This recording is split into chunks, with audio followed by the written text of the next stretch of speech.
Hello and welcome to Create Context Weekly Movie Minute. We are, again, as always, brought to you by createcontext.com. A link is in the description. This week we are talking about Sonic the Hedgehog 3. Paramount's Sonic 3 feels like an ending and a new beginning all at once.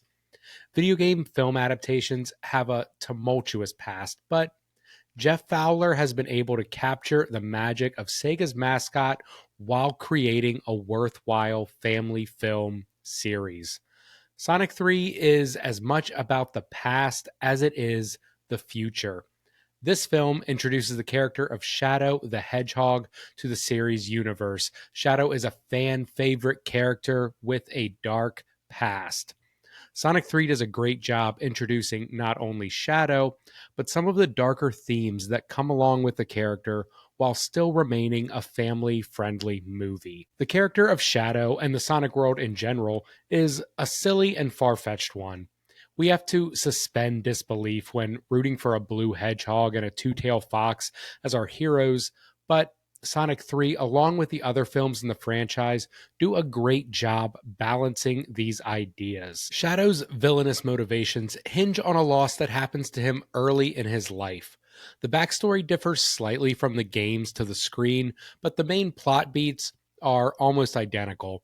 In the game, it's a silly plot beat delivered with the type of camp only made possible by the Sega Dreamcast. But here in Sonic 3, the beat lands much softer and with more heart. Instead of some weird, ambiguous relationship between Shadow and a human companion, we get a clearer picture of the tragedy he faced. This really only works after having spent two movies with Sonic and his human best bud, the Donut Lord. While the plot is driven by Team Sonic, the star of the show is again Jim Carrey. Carrey is now pulling off double duty as both Dr. Ivo Robotnik and his grandfather.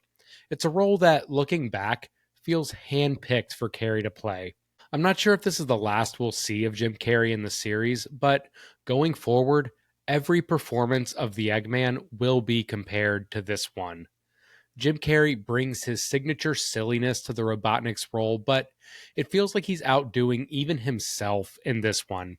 His characters here are so goofy and outlandish that at times it's impossible to see the actor behind the mustache.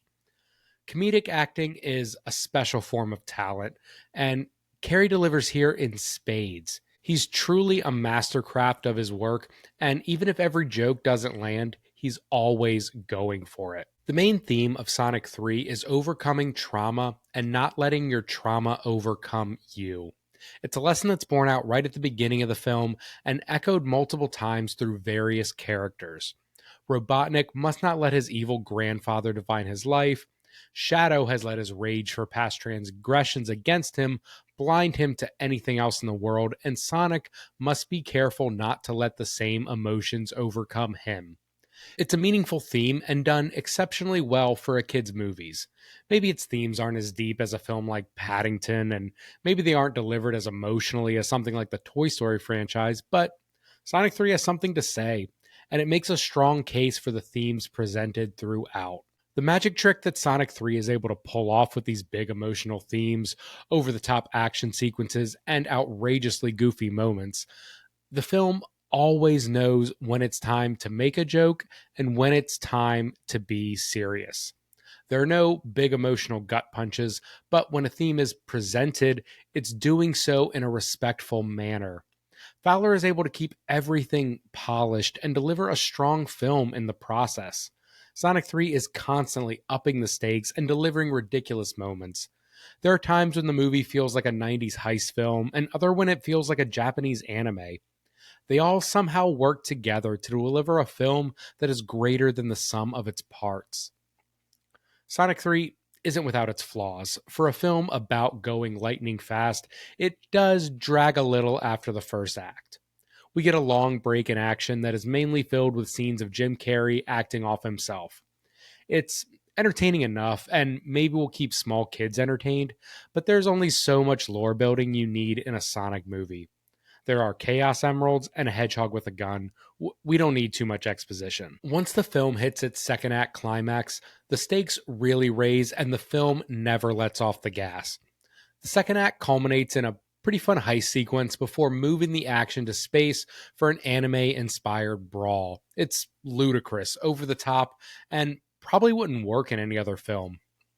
But Fowler has found that magic sweet spot where we can watch two golden hedgehogs fighting in space and get on board with it. The 1993 Super Mario Bros. Movie proved that it ain't easy to turn a video game into a movie.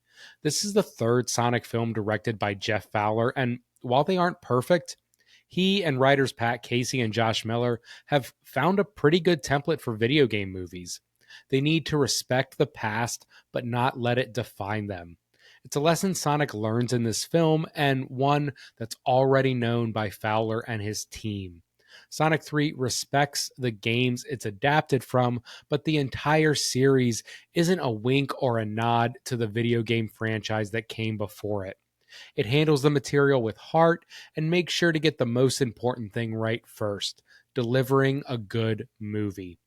Sonic 3 isn't redefining any genres or going to win any awards, but it's a coherent, family-friendly, fun film based on a video game that is a whole lot of fun, which is more than most video game adaptations can say. If you like Sonic 3, some recommendations I have would be the first two Sonic films and the Knuckles series on Paramount Plus. Sonic 3, again, is a movie about a blue hedgehog fighting a black hedgehog with a gun. You really don't need to have seen the first two to get what's going on, but they are fun movies, and having that point of reference will enhance your experience of this third film. Next, I would recommend the Super Mario Bros. Movie. No, not the Illumination one that came out 2 years ago. I'm talking the film from 1993, starring Bob Hoskins as Mario and John Leguizamo as Luigi. The 1993 Super Mario Bros. Movie is a trip. It has little to nothing to do with the video games and instead imagines an alternate universe where dinosaurs evolved into humans the same way primates did. The result is a steampunk alternative New York City called Dino Hatton, ran by Dennis Hopper as King Koopa, a character that looks nothing like Bowser, but everything you would imagine from a bad 90s flick. Seriously, this movie is great and a lot of fun. The script feels like people played a game of telephone with the ideas of the Super Mario Brothers game and just came up with the screenplay from that. Like, there's mushrooms in the game? Sure, we'll have fungus here. Koopa's a dinosaur? Well, then we'll make a whole underground dino world. Just check it out if you can, at least to see what video game movie adaptations used to be. Lastly, I would recommend another video game film adaptation, Street Fighter from 1994. This movie stars Jean-Claude Van Damme and came out at the height of the Sega Genesis when Sonic and Sonic 2 were taking over the world. At this time, Street Fighter 2 was probably the biggest game in the world, and the studio rushed this movie through production. There's a great article on Polygon.com about the making of this movie. I'll link it in the description. But essentially, there was no cohesive vision, and studio execs just kept throwing ideas and demands at the production team during shooting. It didn't help that some of the lead actors spent most of the shooting schedule drinking and sleeping around. It was a total disaster, and you can absolutely see it in the final product. Again, another great look back at what video game movies used to be. Thank you guys so much for hanging out and watching the weekly movie minute. Please like, subscribe if you dig it and you want to see more of this. You can also find more at create-context.com. A link is in the description.